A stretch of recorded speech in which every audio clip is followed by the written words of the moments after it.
Welcome to Campus Conversations, brought to you by UCL Student Success Team, your go-to podcast for all things student life at University College London. In today's episode, we're talking about politics. My name is Aisha. I'm a final year history, politics and economics student. Hi, I'm Sophia. I'm a final year comparative literature student. Hi, I'm Inara. I'm also a HP student, but I'm in my second year. Great, Do you want to pick get up? started? Okay. Okay. With the growth of artificial learning models, will artificial intelligence make humans redundant, or will it liberate people from mundane tasks and activities? I think initially it started off as something that was quite great and something so useful, and we thought, well, from what I think anyways, I thought it kind of came across as something that would make our lives easier, and to some extent I agree, but I think also it's made people a bit, not useless, but like you said, a bit redundant. And I think now that ChatGPT and other AIs are being used for everyday single tasks that I think we shouldn't be using it for, and I think there's been kind of this, I guess, loss of brain power a little bit, because even now when I'm writing some essays or something, I have to physically tell myself not to use or not to put everything or ask ChatGPT anything. I need to actually use my brain and be okay, where can I go with this, And I feel even replying to emails, sometimes I know people that are tempted to just put everything into ChatGPT or whatever and just reply to your emails, but it's no, we should be replying to it ourselves and making grocery lists ourselves, And I agree to some extent when people say that it makes life easier. It does, but I think we're also becoming more useless in a way as well. But yeah, what do you guys think? I draw the line at emails. I'm so sorry for anyone that does, but I draw the line at emails. That's crazy. No, household tasks, emails, things like that. I don't think I would allow myself to use it for that. Just, I mean, I get why people would, and I know people that do. I have friends that I laugh about, and I'm I can't believe you're using ChatGPT for a grocery shopping list. Just think in your head what you need in your fridge, So yeah. Ugh. I don't know. I'm a bit of a ChatGPT warrior myself. I still use my brain. I still engage my brain, but I don't think it makes humans redundant at all. I think what it does well is automating repetitive tasks that don't need and repetitive labor that doesn't need to be slaved over for hours and can be done obviously in seconds by AI. But I think by automating that side of it, it kind of fosters, or it can foster creativity in other elements. That wasn't me outing myself as using ChatGPT for emails and essays. I do write all my essays myself, especially this year. No, I feel it's just, I think too many AIs now are coming out personally for me. I think it's great, but every week I'm hearing of something new. But it's when, I rather have something that gets me home instantly, teleporting or something, or than more AIs. Yeah. Where are the flying cars? Where are the teleportation to get me to avoid my 50-minute commute or whatever, Yeah. But no, I think it is fun. It is exciting, but to some extent it gets a bit ridiculous at some point because you don't need it for everyday mundane tasks. I don't think. But I think a lot of people are worried about the jobs as well, because I think a lot of corporate jobs as well, lawyers, for example, they're incorporating into their work, and now there's this kind of fear that, well, if AI can do all your contracts and stuff, what's the point of being a lawyer? What's the point of going to law school? Which I agree with, but I mean, I wouldn't want an AI lawyer because you're never gonna have an AI judge. I mean, at least you'd hope that anyway. But for obvious reasons, you wouldn't want to there's the basic professions like law, finance, accounting, medicine and teaching. I think there's a line to be drawn there. But I think it can be used as a tool for those professions rather than replacing those professions. As long as someone's still there to check it, because obviously AI does make mistakes. But I think as long as there's a human overseeing it, I don't think it's too problematic. What do you guys think about AI in terms of I'm going back to court cases because I think it's interesting. for using it for like deciding the outcome of a court case, do you think it's more fair than human bias, I guess? I don't know, I think that's crazy. I don't think it works, not even with like the way that you interpret the law. Like interpreting the law, that's why you go to law school, because it's like an art, like it's a science to be able to interpret law and understand wordings. And there's like so much etymology in it as well, because like what a word means and looking at its origins can then define like how much the legislation covers. Like that's why we have Supreme Courts, like a body of people that have studied and practiced the law for decades to sort of interpret it. And I think like the nature of the Constitution in the UK anyway, like we rely a lot on precedent instead of, you know, whereas like the US, for example, where they have a constitution, our Supreme Court sort of looking at what decisions were previously made and how to make similar decisions. So especially in our case, like UK-wise, no AI. In one of the modules that I'm doing right now, like they have explicitly said to us, like you can use AI, but these are the things that you can use it for, and these are the things you can't. And you can't use it for obviously like ghostwriting or like structures, but you can use it to like come up with like recommend authors or texts about a certain topic, or like better your understanding about a certain concept. And I think like that is what it should be used for. I don't think that that's problematic personally. I think, it depends. Like we're all from like sort of writing subjects, right? So this is applicable. But there are some essays where it's not useful. I don't use it at all because it's just not useful. Like I was doing a Time of Troubles essay, which was like really early Russian history, and all of my books, I couldn't find them online. Like I had to go to the library and get the physical copies because there's no one writing a history on something that's like, it's generally agreed what happened. So even if I did ask AI, which I knew that I wouldn't even bother to attempt to, it wouldn't know, just because the information isn't like digitized on the internet. When it first came out, in like when I was in first and second year, like I think people like in my year, including me, became more reliant on it to like explain concepts and like help with assignments, this and that. But then I think I realized how quickly it got things wrong as well, because like it just doesn't have that depth that you have yourself when you're writing, for example, and when you're like actually discussing things and using your brain, I guess, to your full capacity.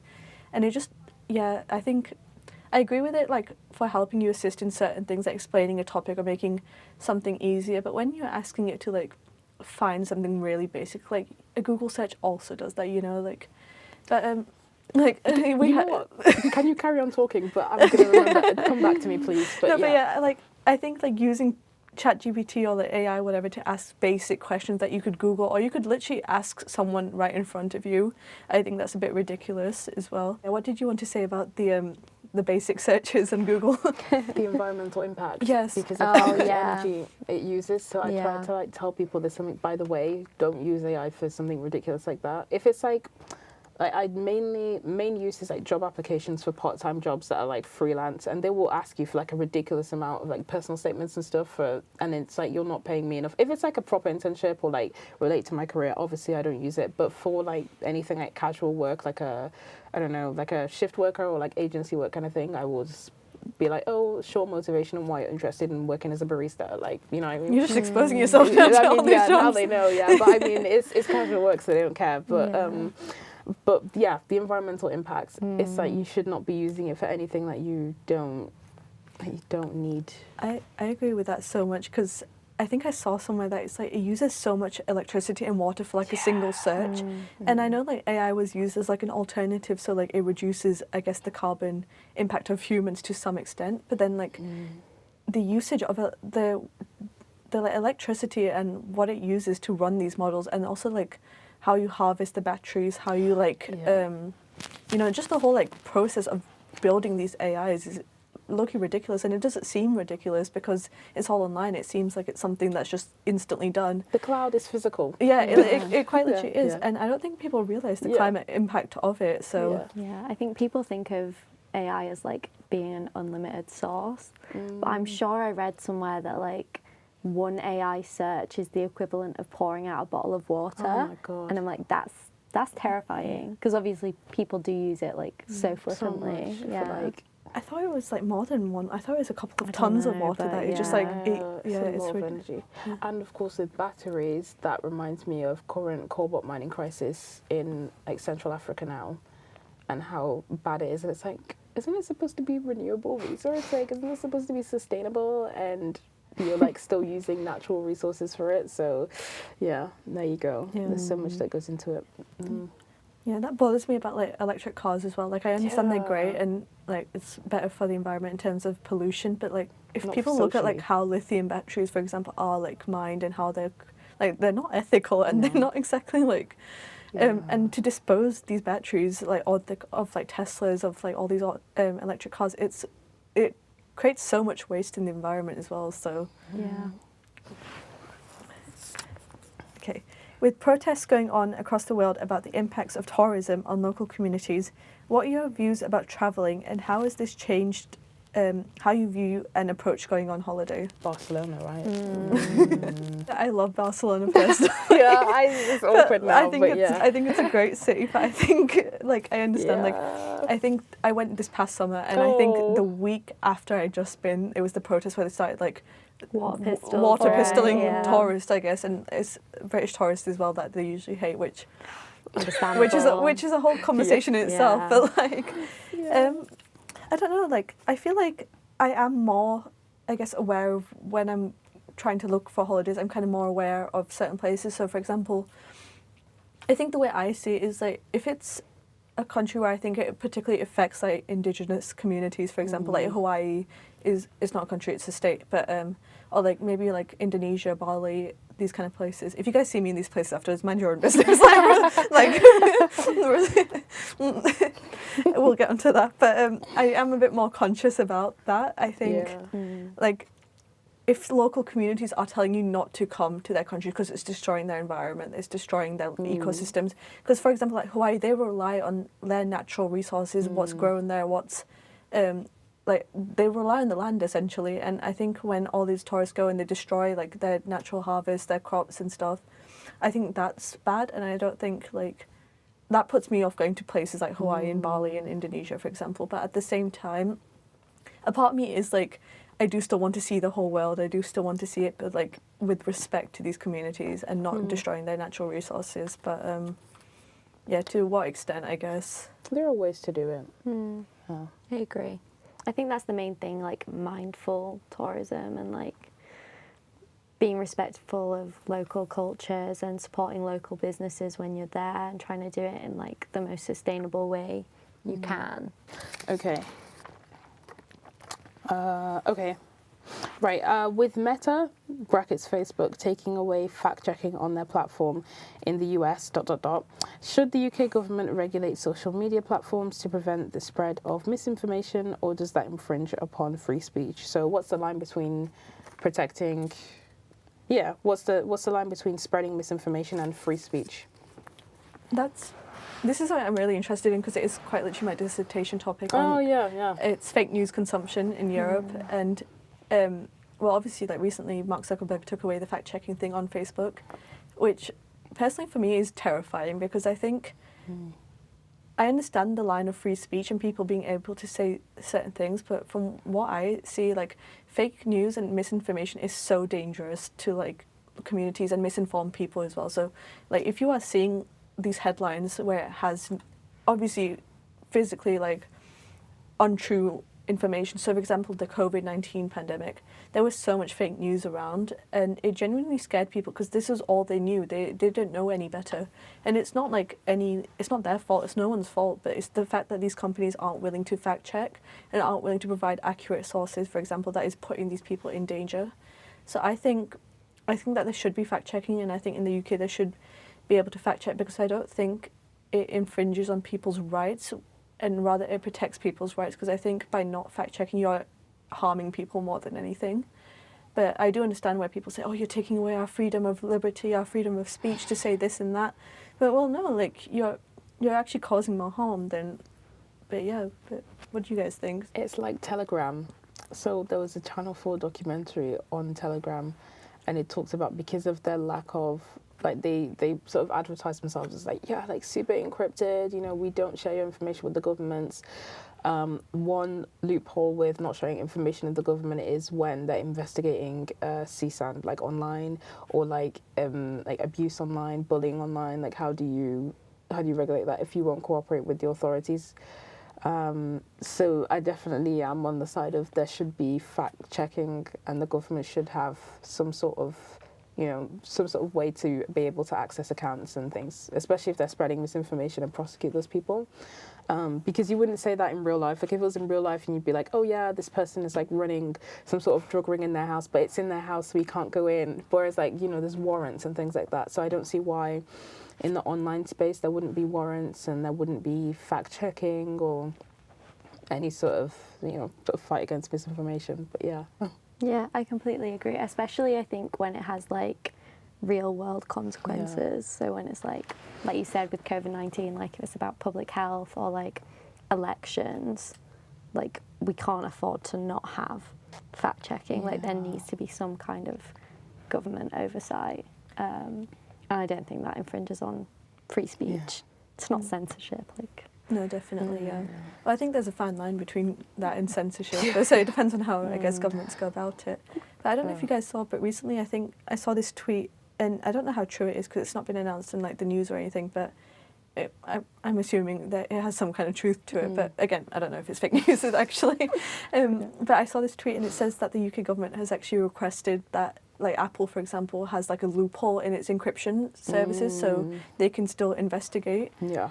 But like, how do you guys feel about that from like a security perspective? Because I feel like, I don't know, when I first saw that I was a bit like, oh, like, that's a bit of a security concern. I don't want them to be reading all my WhatsApp messages or this and that. Not that I have anything to hide, by the way. I don't. But just, like, I thought it was a bit of a... And my initial response was, oh, that, like, kind of infringes your privacy. But then I kind of understood why as well. But, like... It's one of those, we're just saying the political compass, that's one of the questions, whether the government being able to sort of investigate those things is an infringement on your, like, civil liberties or not. And again, only wrongdoers need to be worried about that, I think. So, yeah. Yeah.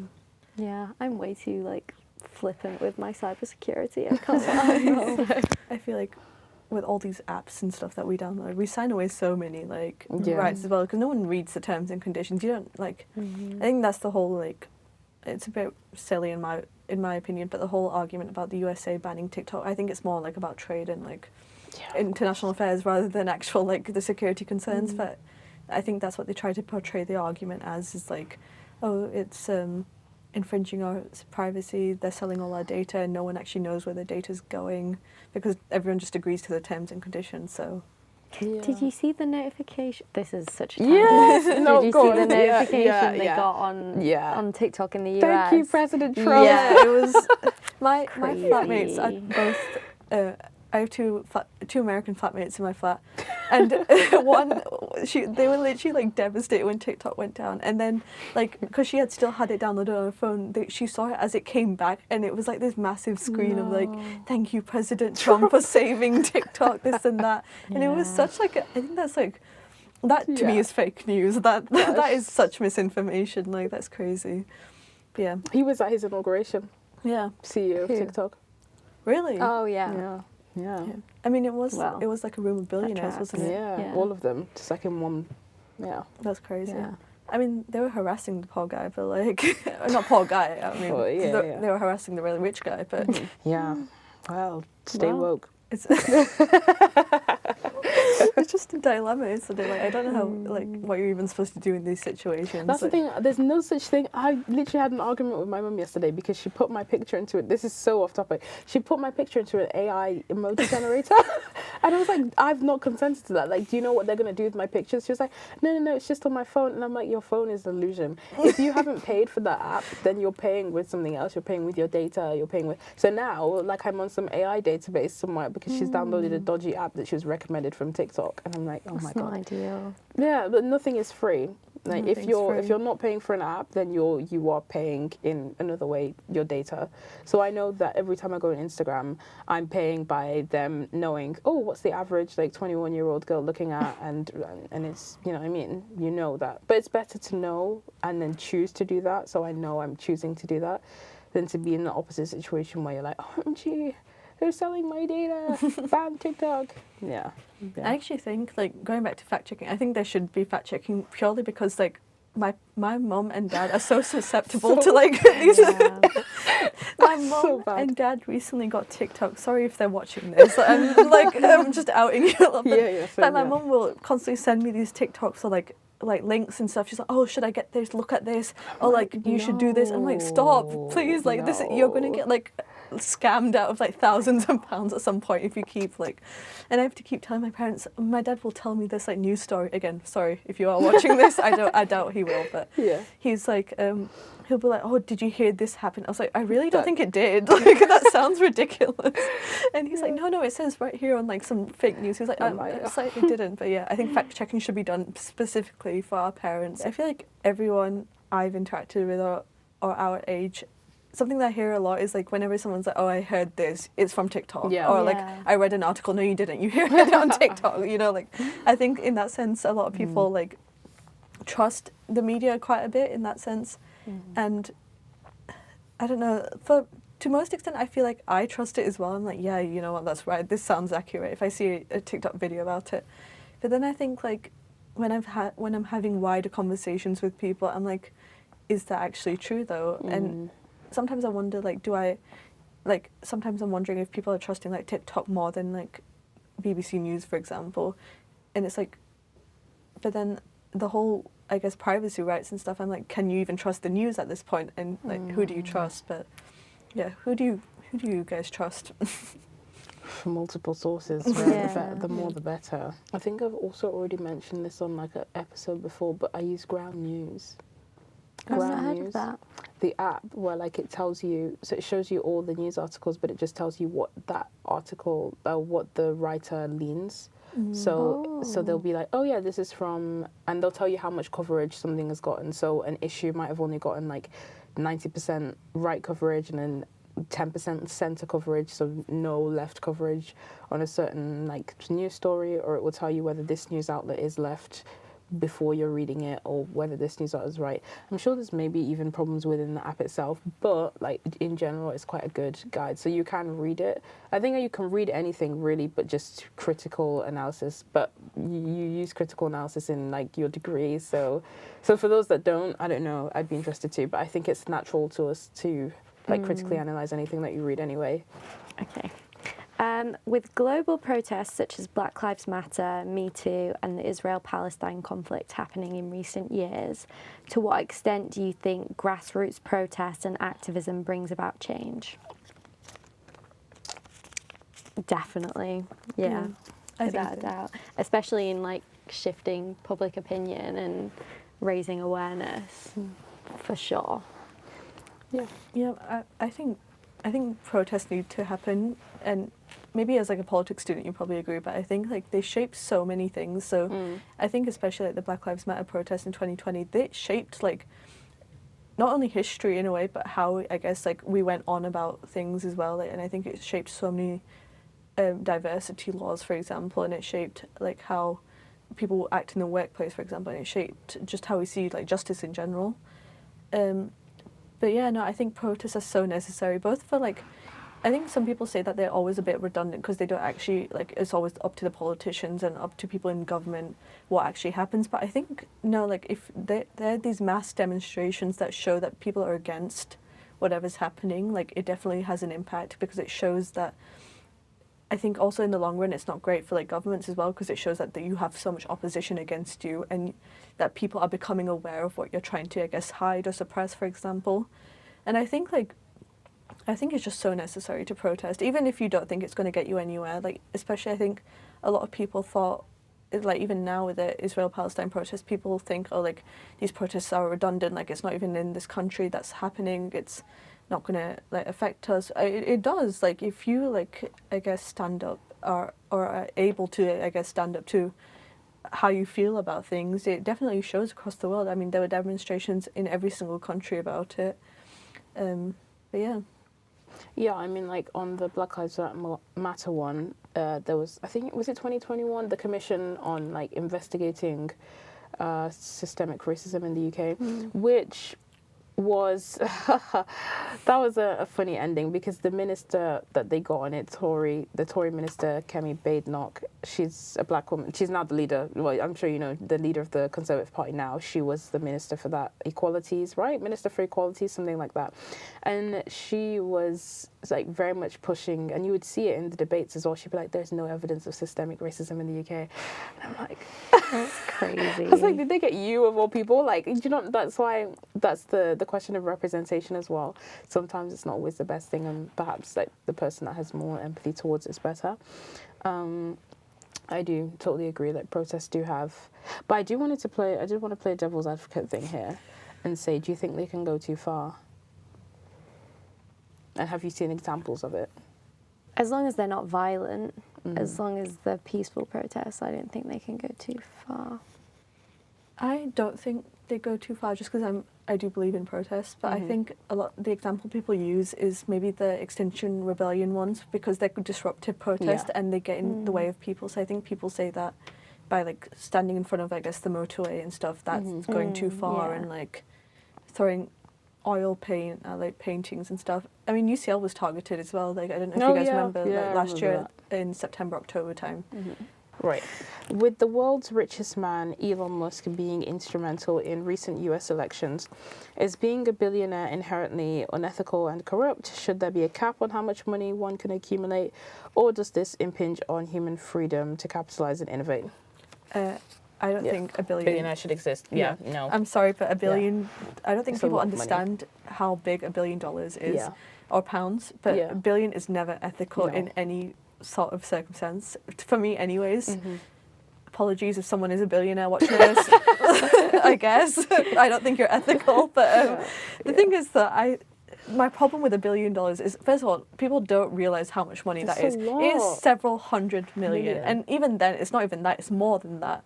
The thing is, though, on the way of accumulating $1 billion, you must have had some kind of unethical like circumstances, whether that was supply chain, whether that was like slave labor, for example, or whether that was like whatever it was, or there was some kind of exploitation on the way for you to get $1 billion. I cannot think of a single like a way that was completely ethical. But I guess that's with all transactions and all like money as well. But like, just because like how capitalism works, like no part of it's fully ethical. But I don't think having that amount of money, like accumulating that amount of wealth, isn't ethical. But also, I don't think owning that amount of money is ethical either, because you have so much money that like $1 billion, and like even more than $1 billion, you like even if you donated like a small proportion of that amount to like world problems, you could solve so many worldly problems. Like you could solve so much poverty, you could solve like water problems, sanitation, food problems. And the fact that like these billionaires don't, I guess, contribute, because they could like give away so much money and still be so wealthy, still be billionaires, and they choose not to, and they instead choose to continue to be wealthier, whilst like the bottom like 0.5% get poorer, or like the bottom 10% I guess poorer, and the top 10% get richer. You know, I don't think that's fair as well. Would you then like set a cap on how much money you can accumulate if you think? I think it's quite simple, tax. I agree. Like strong progressive tax, but like you can't. It would be very difficult to be like, you can't be a billionaire. The government wants us to see it like that, but it is very easy to cap corporations. I just think that they choose, and the thing is, it's also like if you cap corporations, then you're pushing them out of your country. So like Ireland with like the zero corporation tax, and then like loads of people set up there. So where is the limit? Like, it's difficult because it's like, oh yeah, right, it is a simple solution, tax them, but also they can just get up and leave. So where's the balance there? I think there's so many loopholes as well, because especially with like windfall taxes and stuff. And also I think like if you're not gonna pay tax in one country, the way people get out of paying tax is by setting up in a tax-free country, for example. So like Monaco or Dubai, they're mainly tax-free countries if you have like a certain amount of money. So people just set up there. And going back to the billion comment, I think like the argument of it stops innovation and stops that, I don't think it does, because there's so much money that these people already have that I think just getting richer doesn't do anything. You're just getting even more unethical, I guess, in that sense. But also one kind of way I kind of wanted to talk about it, and I don't know how you guys feel about it, but when people defend certain people for being billionaires but others not. So, for example, if there's a certain pop artist that is a billionaire, I think people receive that differently to how people receive like Jeff Bezos or Mark Zuckerberg, for example. But like, how do you guys feel about that? Are we talking about Taylor Swift? I was actually going to say that I think Taylor Swift comes under fire more than a lot of the more like political figures who are billionaires. She's a woman. Exactly. Yeah, there you go. Yeah. You know, the conversations not like defending her, but also the conversations I've had with friends, it's like they'll always be like, oh my god, $1 billion is not ethical, this and that. But then they'll be like, oh my god, at the same time there's this like duality, and they're like, oh, congratulations to Taylor Swift for becoming the first billionaire. And I'm just like, do you realise the ridiculous of that, right? Like, just because she earned it through concerts and like whatever she's earned it through doesn't make her more ethical, because there was still some supply chain issues. There still must have been like, she must have, like, you have to like underpay your workers, and like, I mean, I don't know, if there's an ethical way to become a billionaire, let me know, I guess, but like I'll get onto that, but I don't think there is. And I think that, and like even with Taylor Swift, like charging such ridiculous amounts for concerts, like you should not be charging so much money for concerts, I'm sorry. And I was having this conversation with my friend earlier at lunch, and because we were discussing like some of the topics, and I was like, well, because she said, yeah, $1 billion is unethical, and I said, but do you agree in terms of Taylor Swift? She said, actually, yeah, I do, that it's unethical. But also, I don't know if you guys saw, sorry, I'm going on a tangent about Taylor Swift, because it really bothers me how like people defend certain people and how people don't, anyways. But she said that how, like, for example, Taylor Swift sold restricted view tickets, concert tickets, for people to not even see the concert. It was just to listen to it. But people want that though. No, but why would you? There's still demand for it. But I think that's ridiculous. But like, take that up with her fans. Like, that's. I know, but I think in some sense that's the exploitation as well a little bit, because like you're charging people at that point. Just let it be free. If you're not letting them see the stage, they can't see you. They can't see your dancers. They can't see anything. I could have had that on Spotify, you know, like. But if you release more tickets for a Taylor Swift concert, people will want to go. Well, yeah, but I just don't agree with the obstructed view, you know. Like, I don't believe in charging people for not seeing anything. You might as well stand outside Wembley Stadium and hear it, you know. The excessive media coverage about Taylor Swift specifically being a billionaire is just part of like a misogynistic hate train. Oh, yeah, 100% it is. But like, so like probably maybe with the exception of like Elon Musk, I think she's probably the billionaire that comes under fire the most in the media. Yeah, I think it's just because she's just so publicly like seen as well. But like in so the media. are That's Beyonce, true, yeah. So is Travis Scott, but no one's ever. I don't think any billionaire is ever. I agree. But I agree with you, but I do like some of Taylor Swift's music. I do like some of Beyonce's music. Like, that's not me saying I hate them like to the core or anything. I just like think. Like, I've just had so many conversations with so many people who are like despise Taylor Swift because she's a billionaire. I'm like, but you don't despise Beyonce. I still like Taylor Swift. I do like her. Sorry, I'm getting a bit passionate. No, go ahead. Everyone in general definitely has a responsibility to give back to society. So the more that you have, then you have a bigger responsibility to give back to society. Yeah. Agreed. I 100% agree. I think like, I think the top 1% should be taxed into. This is just gonna like stop me getting into like all these major like banks and stuff. They're just gonna shut me at the door. They're gonna be like, absolutely not. But I think there should be progressive tax, and the more you earn, the more it should give back to society, for example. And like, I think that's part of the reason the NHS is crumbling, is because no one, like, they're avoiding paying these tax payments that they should be paying by like putting it off as like offshore payments, for example, or you know what I mean? Like, I have a question for you about the NHS, but go on. Yeah, definitely. Yeah. Mm-hmm. And I think just like you should, like, you know, like regular people, we give taxes. Like, obviously there was a big like outcry about regular. I keep saying regular people, but the average person's income and tax going towards the king's coronation, for example. There was a lot of like outburst about that, because we were saying, why are we funding like him having a gold carriage, for example, when there's people that aren't able to turn their heating on in the winter. There's people that can't afford their groceries. They can't feed like their children. So I think there's this massive like inequality of wealth But what did you want to say about the NHS? Oh yeah, this is a UCL specific question now because we have so many medics. I wish we had a medic here with us, but what's your opinion on, because we're talking about giving back financially, but what about like time wise and resources wise? If you're a medical student, do you agree with what they're, the talks about stopping them from being able to just go to Australia? Wait, I haven't heard about this. So, like, a lot of medics here move over because, of course, like the NHS, and you said, but that worsens the problem if people leave, right? And, of course, it is partly, if you got, like, a bursary and you also did student finance, so that was taxpayer funded. So do you think it's okay for someone who has had their entire, say, residency funded by the NHS to then move to Australia and become a doctor there?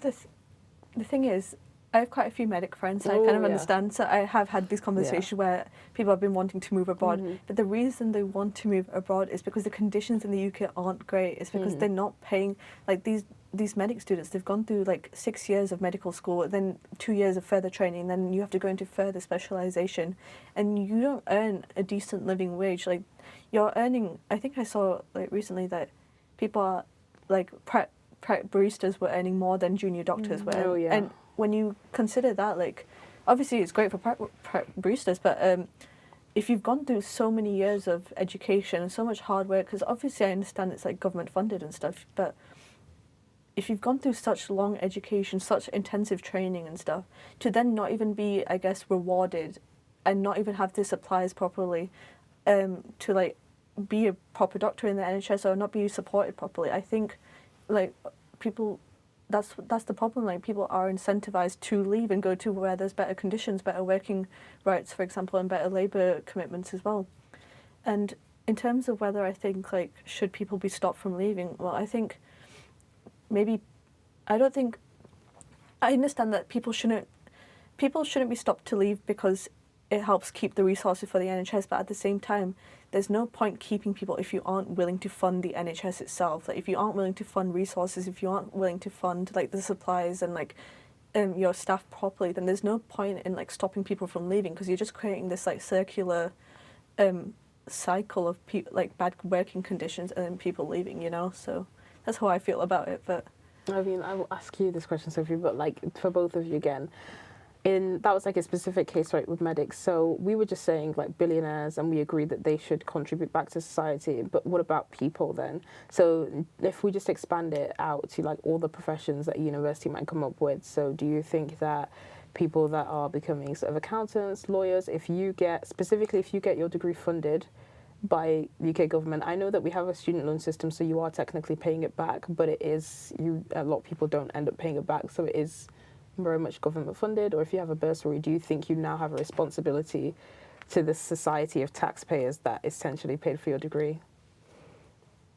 So that applies if you got sort of funding for your government funding for your degree. Because we've just said billionaires should. So I think you should, I guess, give back to society. And in the UK, how it works is you naturally do anyways, like with your income. Like, it's not even something that you really think about because it gets taken out of your income anyways. Yeah. And I think that's like, I think everyone should contribute towards like society, but in a progressive way. So like, in comparison to how much you earn, it should be like how much you contribute. Yeah. Yeah, I think also it's not really an obvious problem of like a massive migration of lawyers and accountants out of the UK with the same way that it is in the medical industry. Yeah. Kind of back to like student loans, I just had a question. I've heard some people say they physically do not want to apply for a higher paying job because they don't want to pay their student loans back. So that's like tax though. People do that with the 40k thing. Yeah. Right? Where it's like, I can't remember, it's somewhere around 40, 45 where like they're just like, no, I'll stay in the lower paying job so that I don't get the tax above. But when you calculate it all, like there's the income tax calculator, like the government free one, and the student loan repayments, especially if you're on our plan, because we're the last year, got right? It better. Yeah, so 30 years it gets forgiven. Yeah. So I mean, and also the interest is a bit lower, I think, for ours. So I mean, so for the people who are on the other plan, I think I still count as the old plan because I was at UCL before, like in my first year, but doing something else, thankfully. But yeah, for the people on that plan, Gosh, I mean, the student loan deductions are not as crazy as they, when people are like, oh, I don't want to get a student loan, it's like a debt. That's like saying you don't want to buy a house. Like, it's good debt sort of thing. And it doesn't like sort of affect your credit score in a way that getting a car that you can't afford would. I was just thinking, when you think about like value for like how much we're paying, it's kind of absurd, really. That's another one. Do you think your degree? No. Well, we had this conversation last week a little bit. Oh yeah. Like, we talked about like, do we think paying for university is worth it? But I think it varies so much from course to course. And like basically all of my course materials, I would very easily be able to access, not at UCL. Do you think? Well, personally, I think all education should be free, like it is in like Scotland and Germany. I've kind of said this before in other episodes, but do you think, like, going back to the taxpayer and the billionaire comment, do you think like using taxpayers' money, all education should be free? Yeah, education is free until 18. I don't see why. And then, I mean, obviously you have to pay admin fees, but in most of Europe and here it was free for a long time. So like our parents would have went for free. Right, bringing it back to the billionaire question. If you were a billionaire, do you think that you would give back to your community, do philanthropic work? Do you think that would be a big part of your... And a lot of billionaires do, actually, Bill Gates Foundation. But yeah, I think it would be very hypocritical for us to sit here and say all this and then say no. But yeah, without a doubt, because nobody needs that much money. And I certainly don't need that much money. 100%. I think, like, I would always, like, if I had that much money, I think I'd try and solve, like, world problems or something. Like, I trust that I'd try and solve the, like, water crisis in so many countries. But no, 100%, I don't think, like, even for myself, even, like, selfishly, I don't think I need that much money. Yeah, I agree. I think a billion is just more than you could ever possibly need. I probably would be doing it out of also feeling bad and wanting to feel good about myself. As well as like moral obligation. So there are like people who are religious and also billionaires, and part of their religion is they have to give a certain amount of or a certain percentage of their yearly makings to charity. So it depends on what your moral compass is guided by as well. Like personally, I feel like you have to give back in some way. If you can't give back financially, give back in time or whatever else it is. So yeah. Thanks for tuning in to Campus Conversations. We hope you had as much fun listening as we did chatting. If you enjoyed this episode, don't forget to like and follow us on our various podcast streaming platforms, linked in the bio. If you've got a story, question or topic you'd like us to cover, the link is in the description. Until next time on Campus Conversations.